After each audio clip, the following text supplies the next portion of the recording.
This is a special presentation of Atmospheres. The Weather Channel turns 20. It is absolutely ferocious here on the eastern side. Blustery winds gusting to 77. There's John Hope sitting there, so we can't go there. We did our best to warn people what kind of a hurricane this was. It continues to be fierce. It's one of about 80 to 90 miles an hour.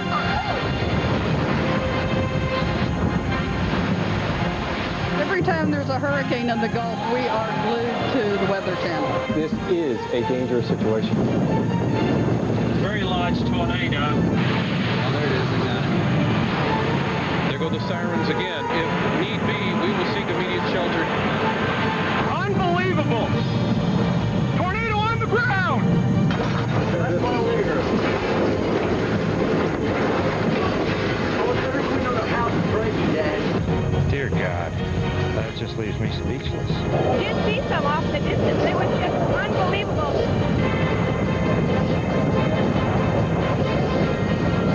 We have to be constantly aware in the wintertime when we get a heavy snow. See how that reduces visibility? Woo! We're also seeing a lot of drifting snow. When it snows or the weather's bad, I watch that in terms of how the roads are. Gusts today have been 35 to 40 miles an hour. We know there's threatening weather coming. That's the place to be. Watch the Weather Channel. Today's Weather Channel, seen in 84 million homes. But 20 years ago, it started life in very humble surroundings. Hi, I'm Marshall Cease. In fact, this office is where the first broadcast originated from. Coming up, we'll show you the Weather Channel's unlikely journey from the early days of cable television to today, now accepted into everyone's home.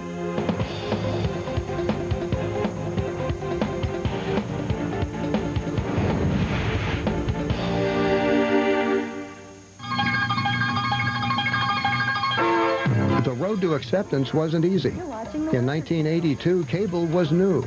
There were only 19 basic cable channels.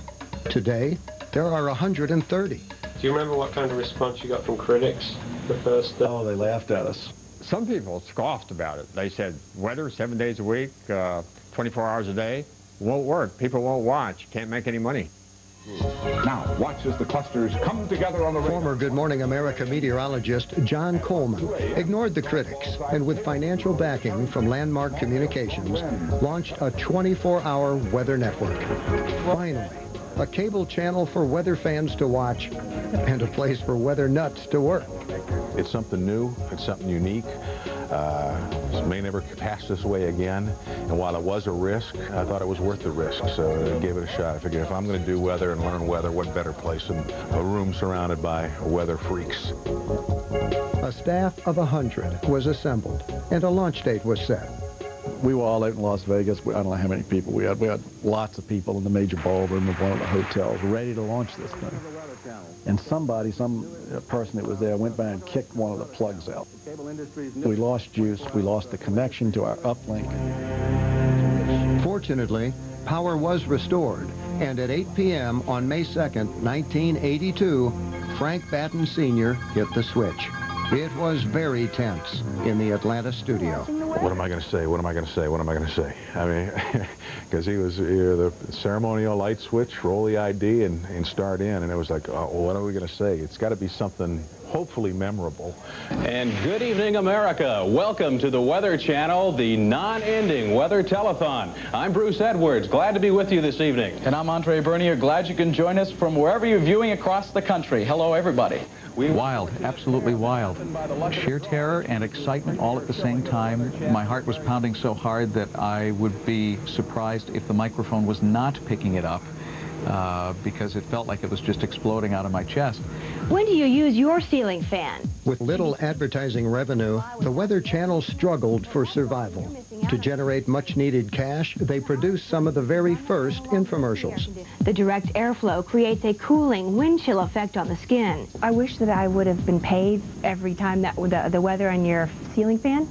I still have people who in the mall who stop me and ask me which way to turn their ceiling fan. After a year, John Coleman and Landmark parted ways. To survive, Landmark realized something drastic had to be done. They approached the cable companies with a novel idea.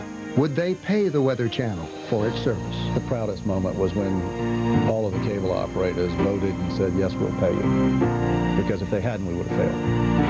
Up to the minute local forecast, 8 times an hour, 24 hours a day, every day. The other big selling point to the cable companies was the ability for each viewer to receive their own local forecast. Weather of a higher order. Accurate, dependable. We had to have local. That really was a defining moment in terms of the willingness of cable operators to take us once we could do that, because it differentiated us from almost any other service. Always on the 8s of every hour. The Weather Channel received a new lease on life. As financial tension eased, they were able to concentrate on their core mission, informing and educating the viewers about the dangers of severe weather. Tornadoes, floods, blizzards, and of course, hurricanes. This is the third hurricane to threaten northwest Florida this season. We're on St. George Island, a barrier island, offshore Apalachicola, and the Gulf of Mexico is churning up even though Kate is over 100 miles away. The eye of Hurricane Kate is ashore on the Florida Panhandle. The Hurricane Warning Program has always been about team effort. The Weather Channel has done a terrific job. They're a true partner in this area. The Weather Channel has been a great assistance to FEMA and other areas of the emergency management community in providing up-to-date storm information, hurricane information, severe weather information for people to take proper action to protect themselves. We got a letter from a viewer saying that her young child was home alone at the time, had the Weather Channel on, listened and heard the safety tips that we were putting forth. Do you know what to do if a tornado is approaching? Here are some rules to follow if you're in your home. And took the precautions, went to the basement, got out of harm's way, and the mother says the child hadn't heard that. Watching the Weather Channel, who knows what would have happened with their son. When no storms threatened, the on-camera folks let their creative juices run wild. A baseball will go farther when the humidity is high than it will on a dry day. Water vapor molecules are lighter than most of the other gases that make up the air. Monotonous weather in Hawaii, it's simply not true. So if you ask someone in the islands out to dinner and he says, meet you after the shower, you could end up very hungry before he gets there.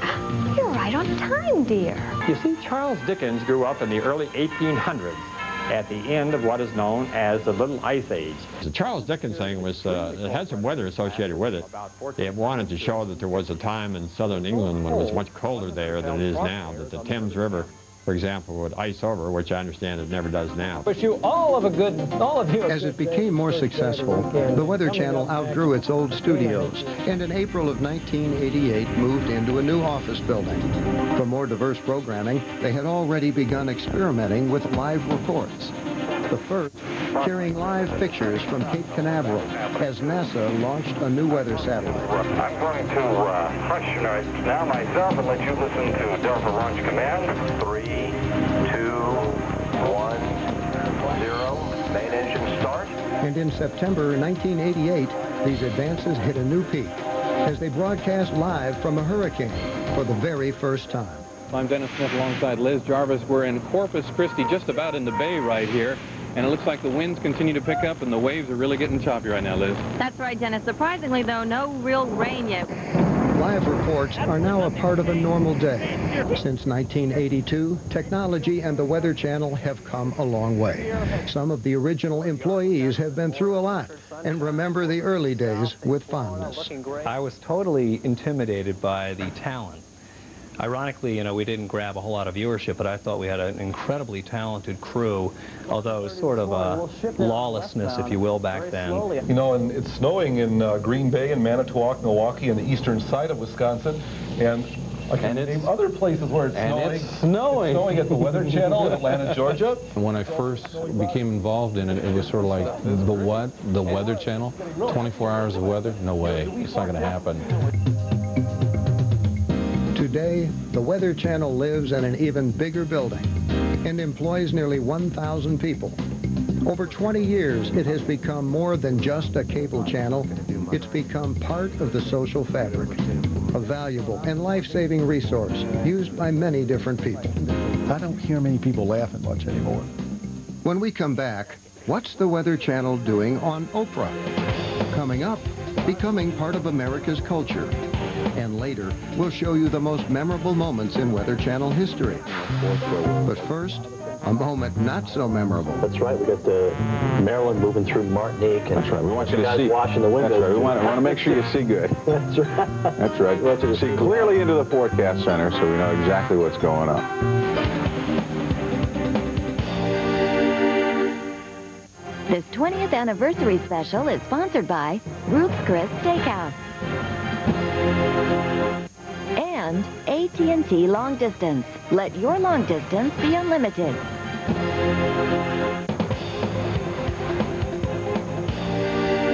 Sweeps Weeks.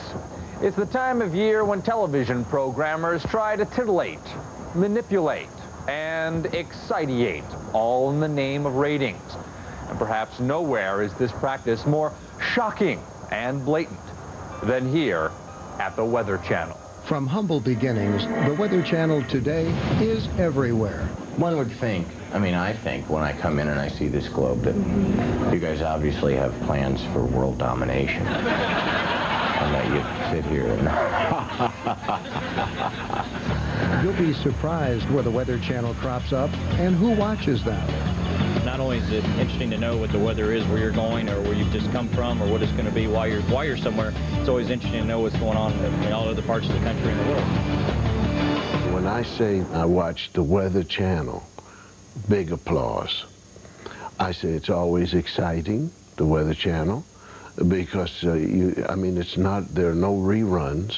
Very rare occurrence. For 20 years, the Weather Channel's been in the very serious business of delivering the weather. Is that it occurred in a mountainous region and it hit a metropolitan area.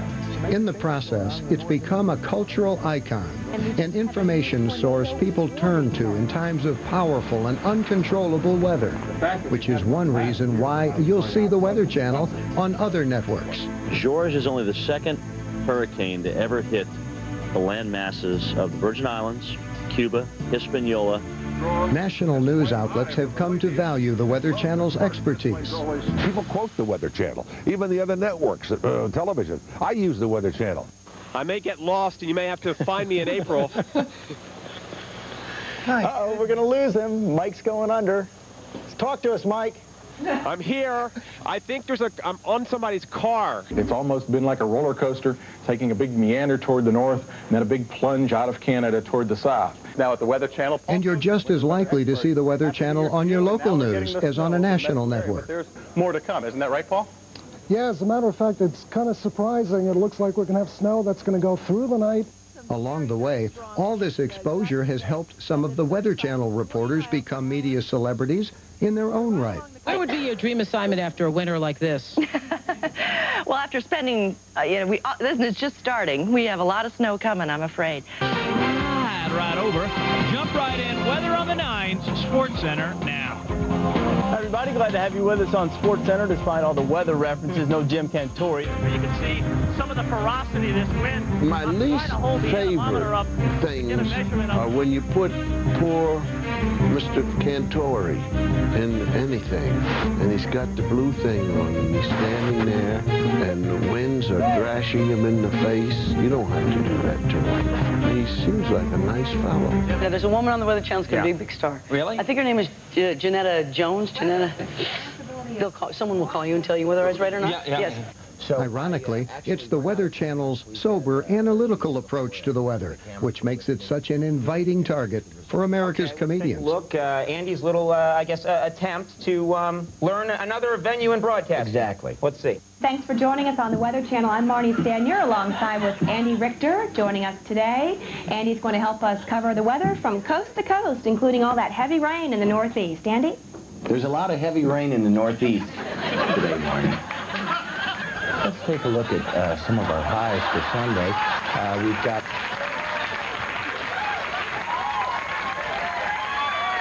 morning rises happening. The Weather Channel's come under a lot of criticism from some for using sex and violence to pump up its ratings. How would you respond?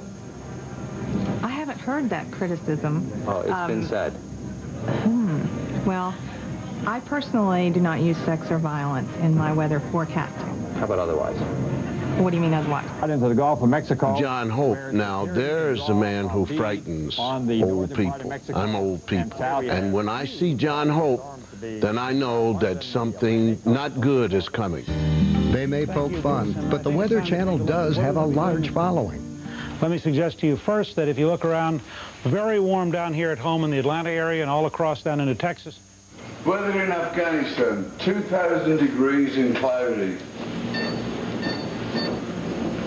I'm stuck on the Weather Channel. About the, was it? These fans are used to taking a ribbing for their devotion. I don't know anyone except you that actually watches. Oh, come on. The No, Weather Channel. No, you, no. I'm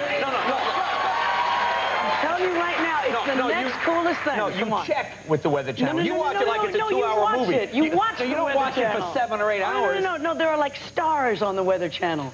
One cable news network even devoted an entire story to the secret of the Weather Channel's appeal. There's Jim Cantore. Oh. He's my favorite. Actually, he's not totally bald. He's just got a receding hairline.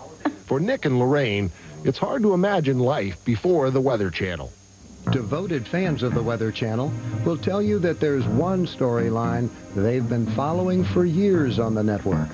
There's a little mystery and a little bit of soap opera with the Weather Channel, because the women get pregnant and they never say who did it.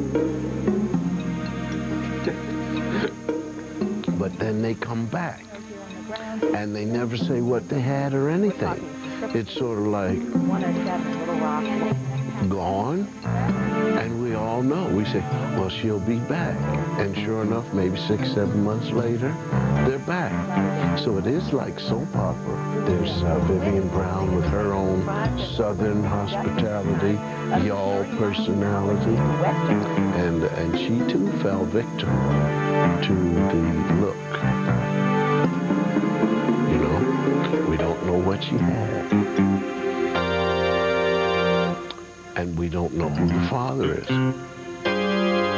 of any of these women.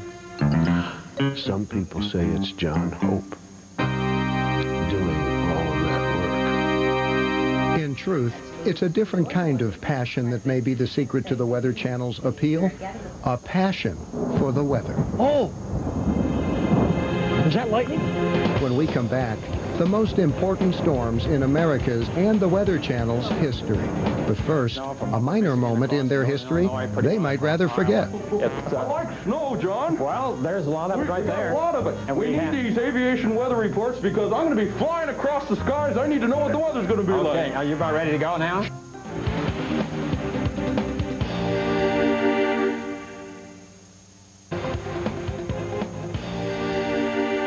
Surfing through the TV channels, there are hundreds of choices.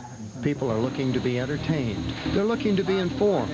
But of all the channels out there, a special relationship has been developed with one. This is a particularly dangerous and life-threatening situation. A tornado has hit Tuscaloosa, Alabama. That same storm now is headed toward Bessemer and Birmingham, Alabama. Unlike most television stations, the Weather Channel gives information that could help save someone's life. Because vehicles can become missiles during a tornado, people do need to get out of their cars. But a bridge or overpass is no protection. And over 20 years, viewers have formed a bond of trust.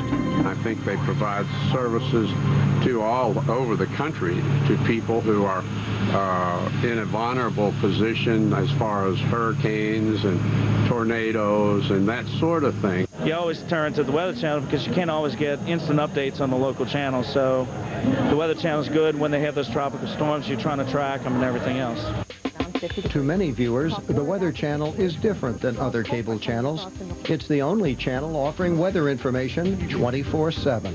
People have come to rely on the Weather Channel more as a public service. Right out over the water. Something to be trusted, especially in times of severe storms. Every time there's a hurricane in the Gulf, we are glued to the Weather Channel. That's part of living on the Gulf Coast. If you live in Montgomery, if you live in Columbus, if you live in Birmingham, Atlanta, Chattanooga, Knoxville, this is your hurricane too. The Hugo and the Andrew events and the graphic depictions of of both of those storms in the media has served to reinforce the need for people to evacuate. And the Lessons of Andrew series on the Weather Channel had uncanny timing in terms of our ability to deliver that message.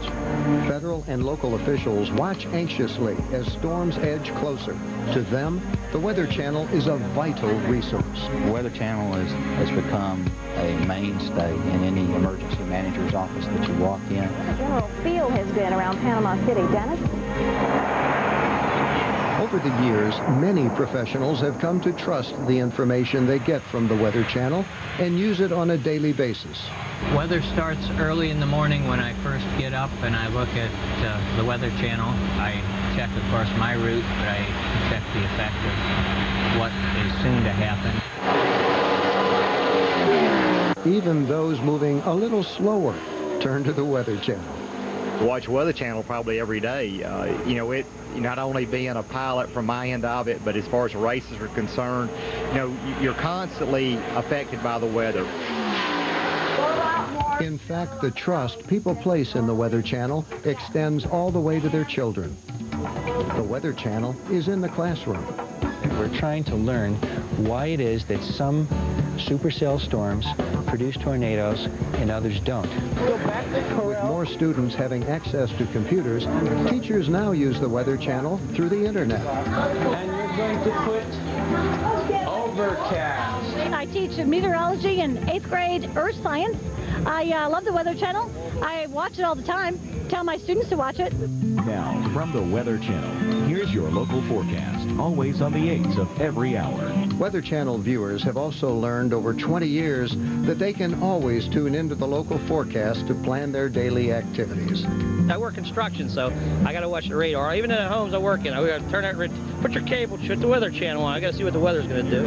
I watch the Weather Channel, prepare my day, so I know what to expect as far as weather goes, what to be able to wear. Well, it helps me because I work for our school district, and we have to be constantly aware in the wintertime when we get a heavy snow to go out and plow the driveways, parking lots, shovel snow.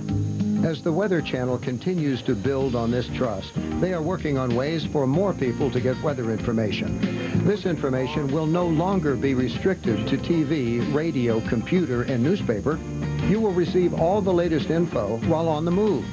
Severe weather alerts will be sent directly to your cell phone, Palm Pilot, or pager. I'm very excited about the opportunities that are going to be out there in the future with interactive and digital and all of the new technologies, whichever succeed. So next time you're flipping through the channels, try looking at the Weather Channel through different eyes.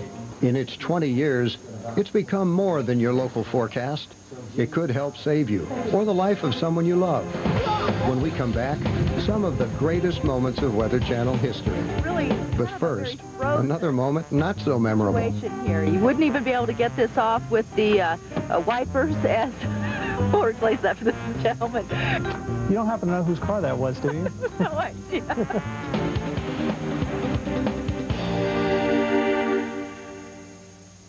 Ruth's Chris Steakhouse, serving U.S. prime beef for more than 35 years. www.ruthchris.com.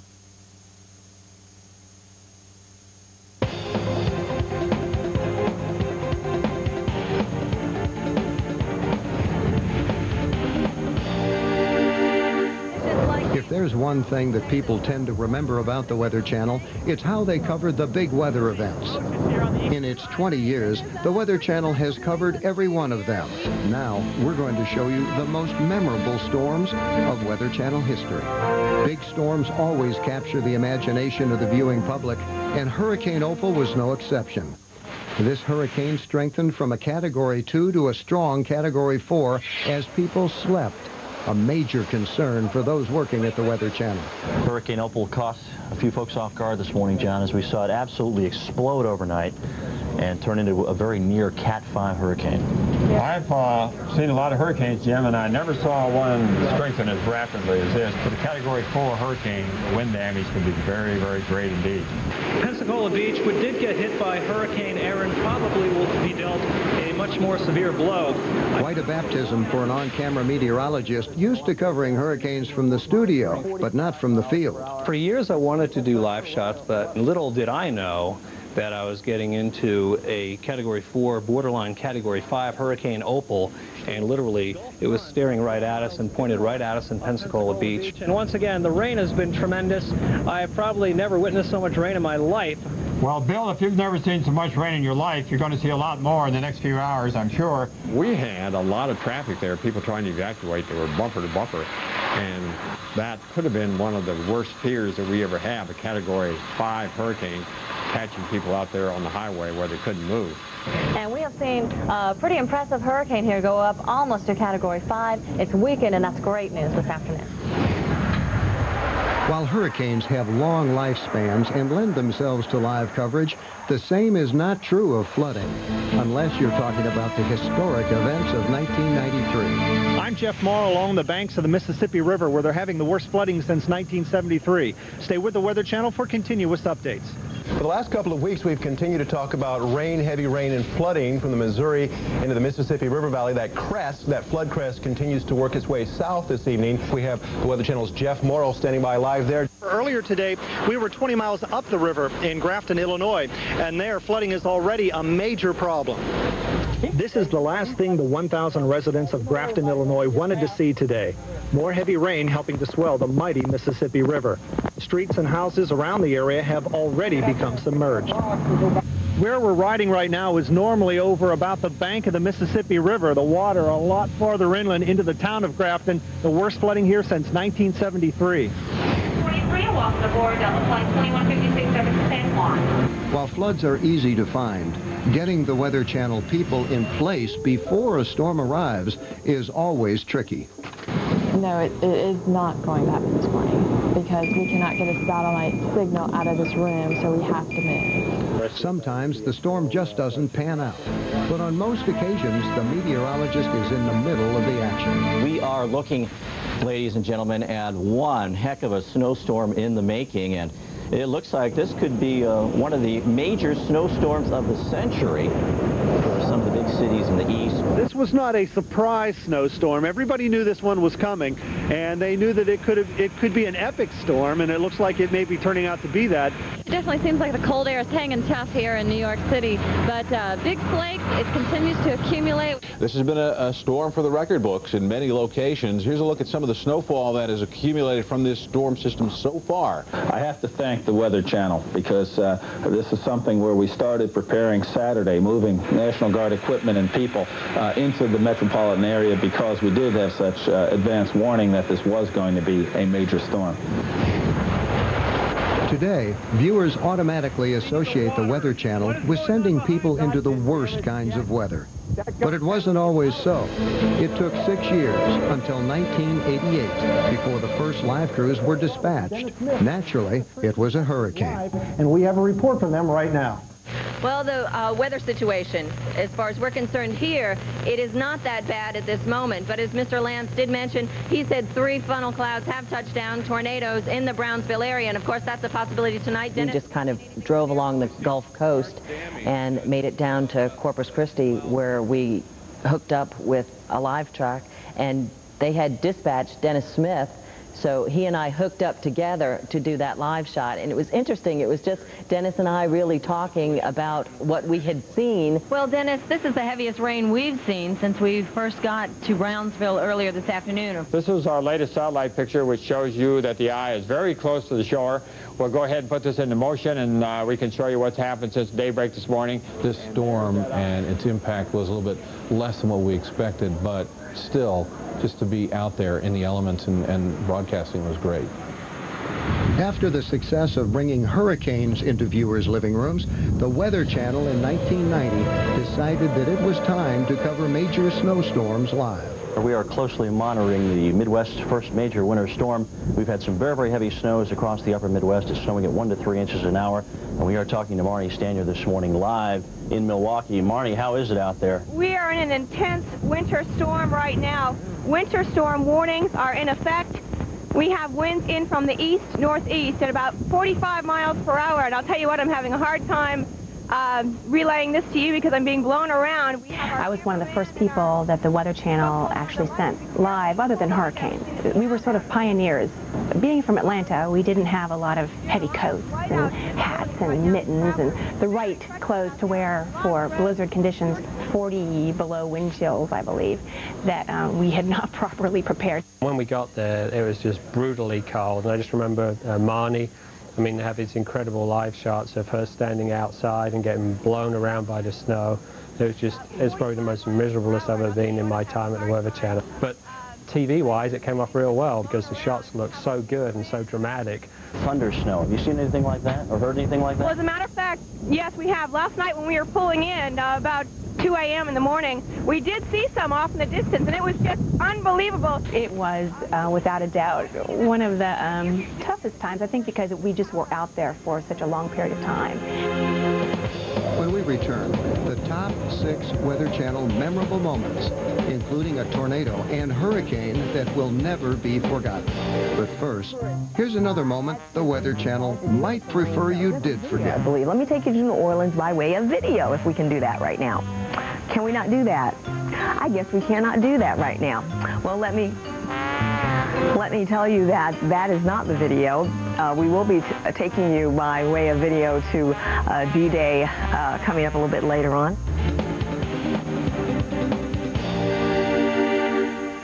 This 20th anniversary special is sponsored by Cadillac. Bold vehicles define convention. Cadillac, break through. And Carrier, the world leader in heating and air conditioning since 1902. Sponsored by Once Daily Allegra, hexafenadine hydrochloride. For additional important information, visit Allegra.com. Side effects with Allegra 180 milligram for seasonal allergies are low and may include headache, cold, and back pain.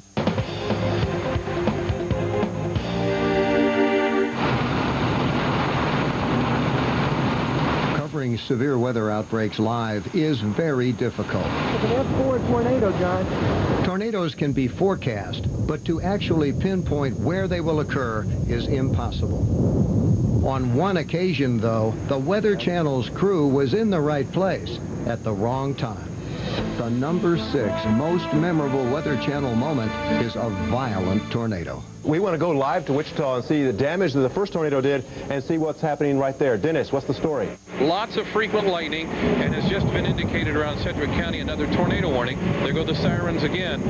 If need be, we will seek immediate shelter here as well. Right now, we're not in an immediate area of threat. We were in the general vicinity when the tornado was on the ground. We were actually covering the next storm to its west, and it did produce hail, it did produce damaging winds, but the tornadic storm was just to our east. So we were on the scene probably within minutes after the event took place and started our broadcast on what was going on in that town. Extensive damage through Andover, and it's in west central Butler County, east of Wichita, but as far as the damage and a dollar assessment, no figure as at this point. All right, that's Dennis Smith reporting live from Andover, Kansas, hit hard by a tornado this evening with as many as 22 people confirmed dead. Probably a humbling experience for me, because as we were even covering it the next day with other media outlets in the vicinity, realizing someone was going down the street with a shopping cart filled and realized that's all they had left of their earthly belongings. Sometimes people don't have to leave the friendly confines of the Atlanta studio. The storm comes to them. We all really, as a group, had it pegged quite a number of days out ahead. And again, also the models were very good with that, so that helped us as well. People give me a lot of credit for having had that on the extendeds well out ahead of when that occurred. Good evening. I'm Keith Westerledge here in the Weather Channel Forecast Center. We have a major storm developing in the Gulf Coast. It's going to be affecting most of the eastern states with blizzard-like conditions, severe thunderstorms, and of course, quite a bit of wind. Here's a storm system once again on Saturday. Heavy snows from New England all the way down to North Georgia, Atlanta getting in on the act to the east. I walked that morning when the rain changed over to the snow, and I was out walking to work when we had the lightning strikes and everything. It's fun to forecast the weather and to see it happen in any part of the country, but still the greatest thrill is to really be part of it and experience it. Cannon alongside Bill Keneally. And Bill... In the fall of 1989, the Weather Channel was still relatively unknown. But that all changed when a devastating hurricane set its sights on the east coast of the United States, putting the Weather Channel on the map as the source for hurricane information. At this time, the eye of the hurricane is less than 200 miles from Charleston. It continues to move toward the northwest at just about 20 miles an hour. We think that's going to bring the center inland by midnight or possibly slightly before. We had our act pretty well together then, and I think we did an excellent job of covering Hurricane Hugo. I was on the air about 17, 18 consecutive hours as the hurricane was making landfall. Now, it came in as a Category 4, and that was the first Category 4 hurricane that had hit the United States in a great many years. Within the last hour, we've seen the rain pick up, but a dramatic increase in the winds. Occasionally, as we're holding on, occasionally on up to about 50 miles an hour in gusts. We positioned ourselves far enough away from the immediate coastline that we could broadcast and still get out the information without being in the immediate path of the storm. I probably didn't feel a real threat to what the storm could be because we weren't right in the heart of it. We wanted to safely broadcast the information. There is a story. The reflectivities are high. Look at the bow shape in that line. Best explained by people who understand it. 10 years later, the Weather Channel had become a household name, and viewers tuned in record numbers for a hurricane that threatened the entire East Coast. From Florida to the Carolinas, all eyes are on Hurricane Floyd, a powerful Category 4 hurricane that's closing in on the coast. 5 states are now on alert as a result of the potential impact that Hurricane Floyd may have. Well, Christina, again, each one of these little rain bands that continues to come in allows for more and more gusty winds. We just had a pretty ferocious gust, I think well over 40 miles an hour. It's still a very dangerous hurricane, 140 miles an hour. That's down from that 155 it had yesterday. We've been here through Hugo, and that was devastating. So we want to do it again. So we're leaving. Nearly 2 million people agreed with her, creating the biggest evacuation in U.S. history. Fueling up, gonna go home and grab a few things and head west. It wasn't a direct hit from Floyd, but it was close enough that when we did get the wind, it was gusting well up over 100 miles an hour. There was a lot of debris. You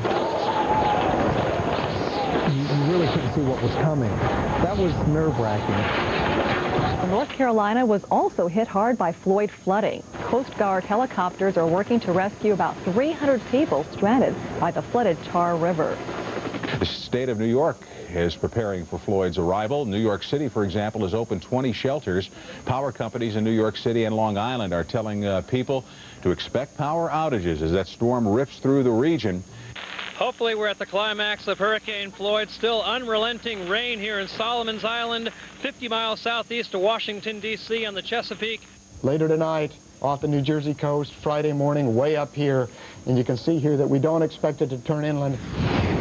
Very large tornado. Sometimes luck has more to do with the Weather Channel covering a story than planning. They had a crew in Oklahoma City in May of 1999, a crew totally unaware that history was about to be made. I wasn't really scared for my life or anything like that. It was just, everything was just so surreal. And I was in Atlanta in the morning, and then I ended up in Oklahoma City, and there we are, faced by an FOF 5 tornado. I remember just being very quiet. There's no wind, and there's just a little bit of hail. But like a quarter mile in front of us, we saw this tornado just churning up everything in front of it. This is no longer a potentially dangerous situation. This is a dangerous situation. Anyone in the vicinity of downtown Oklahoma City, you should be taking shelter immediately. In fact, you should not be listening to me at this time. We have several reports of tornadoes in and around the Oklahoma City area. We have reports of injuries. Let's go to Weather Channel producer Simon Temperton, who is near Moore and is on the phone right now. Yeah, John, we just were on Highway 44, and we left, as we came around the corner, we saw a tornado about half a mile wide in front of us. It doesn't get any worse than this. The unsettling part was that people had not even been allowed back in their homes. We were getting the first look at all the damage, and it was just the most incredible, awe-inspiring thing I've ever seen, that all these houses were completely flattened. I'll never forget that day. Dear God. Swing around and see this as many times as you want, and that to me is just, that just leaves me speechless. That's, wow. That's not the only day Weather Channel employees will never forget. As I look back at my 15 years on the air, that was a morning that I will never forget. Coming up, that incredible storm, the most memorable in Weather Channel history. But first, a not-so-memorable moment. All right, I'm told that we can go now to a crew standing by in Mobile, Alabama, waiting for storms to move in that direction. Kristen Dodd is standing by there in Mobile, and it's quite windy. Kristen?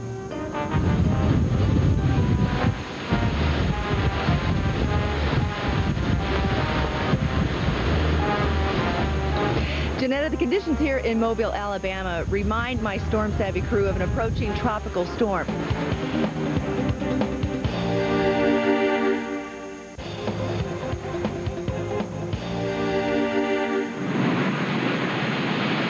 Probably the biggest storm in the Weather Channel's 20 years was a hurricane so intense and devastating that no one working that day will ever forget it. Good morning. We're live in the Weather Channel Forecast Center. Continue to watch history in the making here on August 24th, 1992. Let me show you what it looks like in the form of Hurricane Andrew, a very strong hurricane making its way onshore right now. Landfall again. The eye wall is now well onshore across South Dade County. Our current conditions at Coral Gables is one of about 80 to 90 miles an hour and an occasional gust, and the rain and squalls can continue to come on down. You felt like you were at the scene of an accident with no lights. We'd lost power about 3 a.m. for a 5 a.m. landfall, and you could look out and you could hear metal crunching, you could hear glass breaking, you could hear wood chipping away, you could hear bending and twisting, but you couldn't hardly see it because it was pitch black.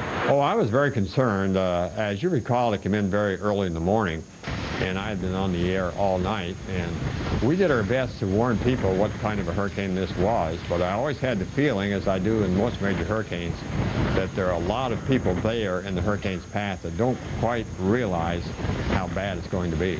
We will get extensive reports of damage because this was a Category 4 storm on the Saffir-Simpson scale. As I look back at my 15 years on the air, that was a morning that I will never forget.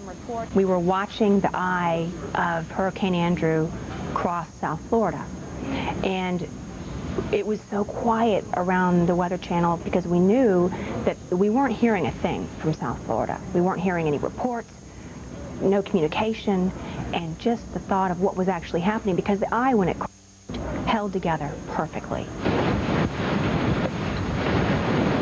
We were just out there. We realized it could be life-threatening, but at the same token, we had a job to do and we were going to do the job. We had just lived through what this total destruction of this area. Not only did we live through it, but we were there on the scene broadcasting it live to the nation on what was going on. In 20 years, the Weather Channel has moved from an audience of thousands to a potential audience of millions. Today, it's become part of the social fabric of this country, accepted by many into their homes on a daily basis. Now, the Weather Channel is growing as a network. It's developing new kinds of weather programming. Specials like Storm Week, Atmospheres, Storm Stories, and other related programming are all part of the new Weather Channel. It's come a long way.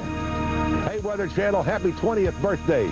There's a special time of year, and that's Christmas. It's going to be real cold and snowy in the north. Oh dear. Cold weather. That means I either go in the front doors or get out the fireproof underwear. I watch Jim Cantori. I always loved him. I like this sparkle. I like this twinkle. Oh, jeez. Oh, man. Who was on this wall? Give me a little lift. Give me a little confidence. Do I get, like, Weather Channel swag? I'd like to have, like, a jacket. I know the one lady with the blonde hair. She was pregnant, and she cut her hair. How about a golf shirt or something? Janetta Jones. Yeah, she cut her hair. That was big news in our town.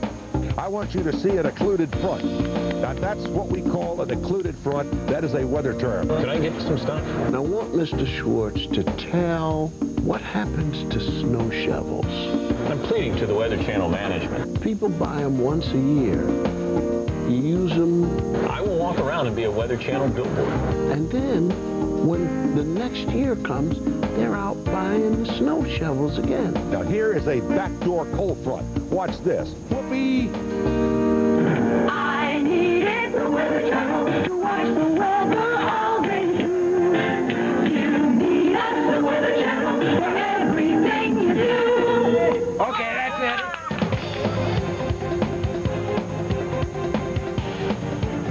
Now you can read how we beat the odds in the Weather Channel, The Improbable Rise of a Media Phenomenon.